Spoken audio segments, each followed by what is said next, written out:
Welcome to the History of North America. I'm Mark Vinette.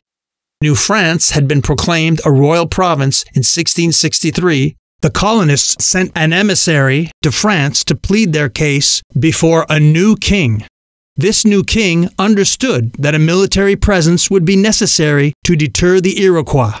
Newly crowned, this young monarch already dreamed of creating a great empire, and he did not want to inaugurate his reign by losing his colony in the New World. He realized that New France would never prosper as long as it was treated as a purely commercial operation. Changes were made. The colony would now report directly to him and the royal administration through a governor and an intendant. Things would finally improve and change in New France under the energetic reign of King Louis XIV of France. Let's learn more about the monarch that helped usher in the golden age of New France with the History Daily podcast. It's May 14th, 1643, at a royal residence near Paris, France. Queen Anne snaps awake at the sound of church bells in the distance. Takes a moment for the 43-year-old to remember where she is, sitting in a chair next to the bed of her husband, King Louis XIII of France. Although Louis is 2 years younger than Anne, his health is failing, and doctors have predicted that his death is imminent. Anne has sat in vigil by Louis's bed for days, but she's so exhausted she must have drifted off to sleep. Anne has more to worry about than just her husband's illness. Their eldest child, who is also named Louis, is next in line to the throne, but he's only 4 years old. And this is not a time for a boy king. France is nearly out of money, and the country's nobles have spent the last few decades either fighting among themselves or quarreling with the king. It's such an unstable situation that Anne fears an ambitious noble will attempt to seize the throne after her husband is gone. She dips a cloth in a bowl of water and holds it to King Louis's forehead. It seems to revive him a little. He mutters weakly and lifts his head off the bed as though grasping for something. Anne puts her ear close to his mouth to make out his words. He's asking for his sword. Anne smiles sadly and strokes Louis's forehead. Her husband has no need for a weapon now. Anne fears her son might soon. Later that day, King Louis XIII takes his final breath. Anne has little time to grieve. She immediately leaves the deathbed and assembles the court in the chambers of her young son. There, with France's fractious nobles as her witnesses, she proclaims the 4-year-old as France's new ruler, Louis XIV. Although he ascends to the throne in difficult circumstances, the new King Louis will rule for 72 years, and his reign will transform France into the most powerful kingdom in Europe. Louis will go down in history as the renowned Sun King, a spectacular achievement considering his shaky grip on power when he became King of France as a 4-year-old on May 14, 1643. It's near midnight on February 9, 1651, in the Palais Royal in central Paris, 8 years after the death of King Louis XIII. France's current king, the now 12-year-old Louis XIV, hurries into his chambers and climbs into a grand 4-poster bed. A servant follows and pulls the sheets up to Louis's neck. But this is no ordinary bedtime. Louis's wide eyes watch as the servant snuffs out all but a single candle. Then the man rushes across the room to a side chamber and disappears out of sight. And just as the servant exits, the door to Louis's bedchamber flings open, and Louis closes his eyes, pretending to be asleep, but he is petrified. Louis is convinced he's about to be killed. For the last 8 years, France has been ruled in Louis's name by a regent, his mother Anne, with the help of her chief minister, Cardinal Mazarin. Anne and Mazarin made it their mission to replenish the royal treasury, which was almost empty when Louis came to the throne. To do this, they raised taxes to unprecedented levels, but that made the monarchy deeply unpopular. And earlier tonight, the growing unrest in Paris spread right to the king's doorstep. Rioters overpowered guards and stormed into the royal palace, where they demanded an audience with the young king. The terrified Louis ran away to his bed in belief that the rioters wouldn't dare enter his private chambers, but he was wrong. Now, shivering beneath the sheets, Louis keeps his eyes shut but listens carefully. Heavy, booted footsteps move around the king's bedside. There are gruff voices and uncertain whispers. Louis can sense someone leaning over him, the warmth of a man's breath on his cheek. Louis concentrates on breathing deeply as though he's sleeping. He tries to keep his trembling body still, and after a moment, the figure retreats, the footsteps fade, and the bedchamber door closes. After the rioters leave, Louis learns that they had no intention of killing him. Instead, they only wanted proof that he's still alive, as rumors were circulating in Paris that Anne and Mazarin had seized the throne for themselves. But although these rioters had no murderous intentions toward Louis, the incident still leaves a mark on the young king. For the rest of his reign, he will carry a deep mistrust of Parisians, and he will become determined to ensure that his life is never at the mercy of a mob again.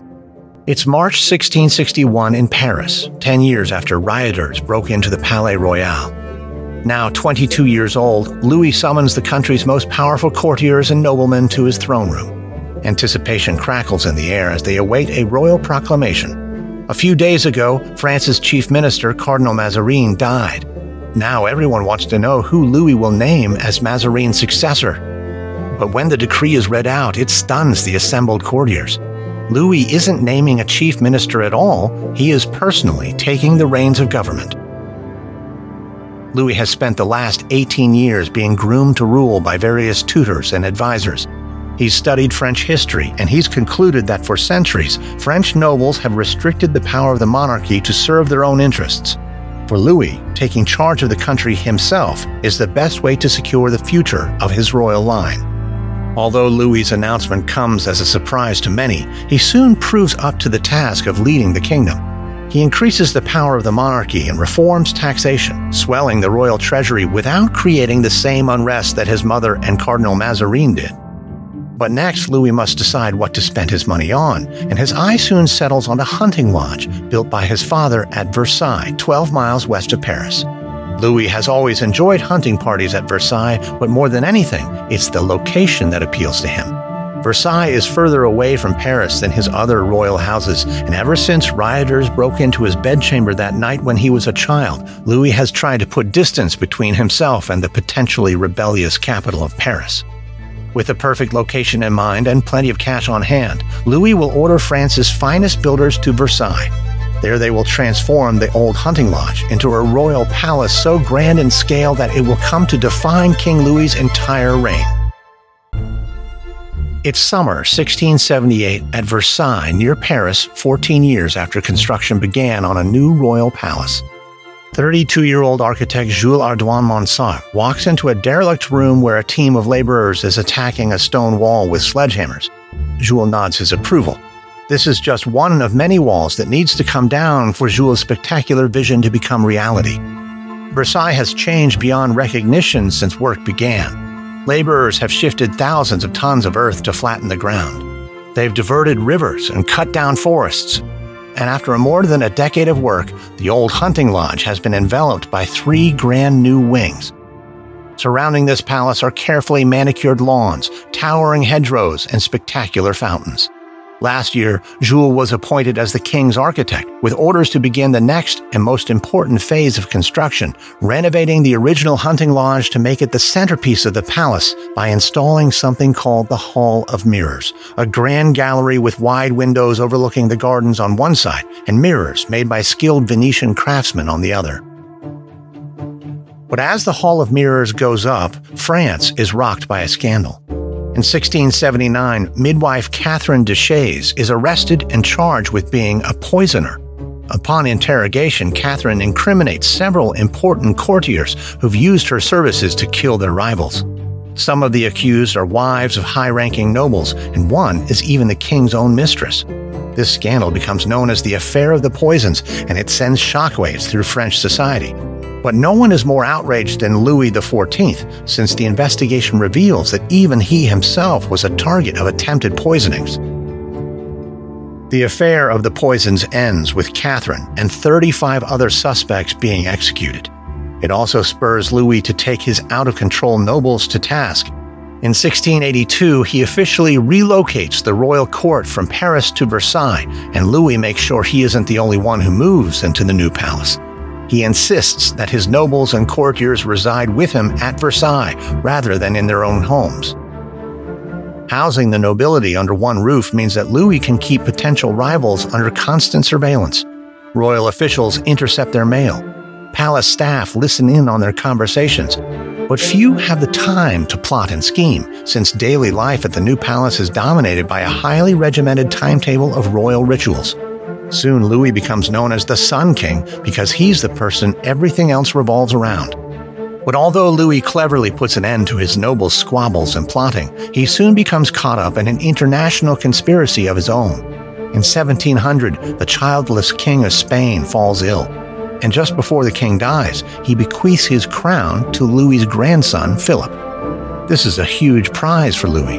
The Spanish throne doesn't just bring control of Spain itself, but also the vast Spanish Empire that covers parts of Italy, the Netherlands, and the Americas.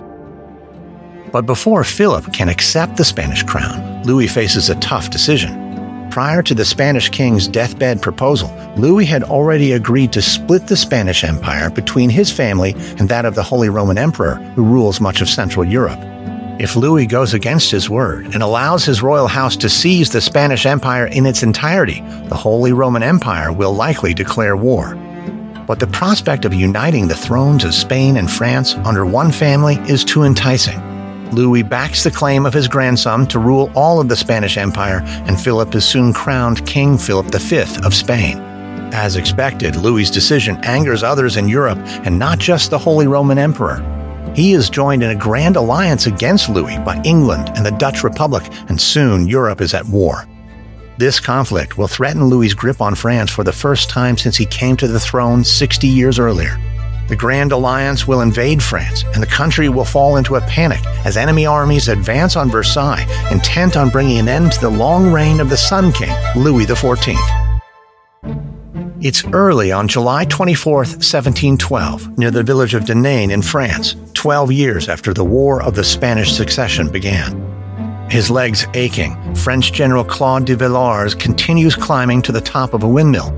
General de Villars is 59 years old, and he feels like an old man as he slogs up the steep wooden stairway. But he's here at the crack of dawn to get a bird's-eye view of the landscape because it's in this countryside that his army is about to make a last stand. After suffering a number of defeats, the French army has been powerless to stop a combined Dutch and Austrian force from marching into northern France and ransacking French towns. Now the invaders have occupied the village of Denain, only 130 miles from Versailles, and it's General de Villars' job to stop them before they reach the royal palace and depose King Louis XIV. General de Villars reaches the top of the stairway, catches his breath, and then steps onto a balcony. From here, he has an excellent view of the surrounding terrain and quickly decides on a battle plan. He can see several bridges over a nearby river that he identifies as crucial points to seize before his enemy begins its counterattack. So over the next few hours, French troops carefully and silently take the bridges before moving into the village of Denain in a surprise attack. The Austrian and Dutch soldiers are pushed out of the village, but as they now can't use the bridges to move across the river, they have only one way to go, back towards the border and away from Versailles. The Battle of Denain marks the first French victory for years, and it's a critical one. King Louis XIV and the Palace of Versailles are no longer under threat. 2 years after this battle, the War of the Spanish Succession comes to an end with a negotiated settlement that allows King Philip of Spain to remain on the throne. It's a significant victory for Louis XIV, considering how close he came to losing the war. But Louis will not live to enjoy his success for long. He will die the following year at the age of 76, after more than 7 decades on the throne. Louis will outlive his eldest son and his grandson, meaning that on his death the crown will skip 2 generations. Louis will be succeeded by his 5-year-old great-grandson, putting a child on the throne again, just like 72 years earlier when Louis XIV became King of France at the age of 4 on May 14, 1643. I'm Mark Vinette, and I hope you're enjoying the ride.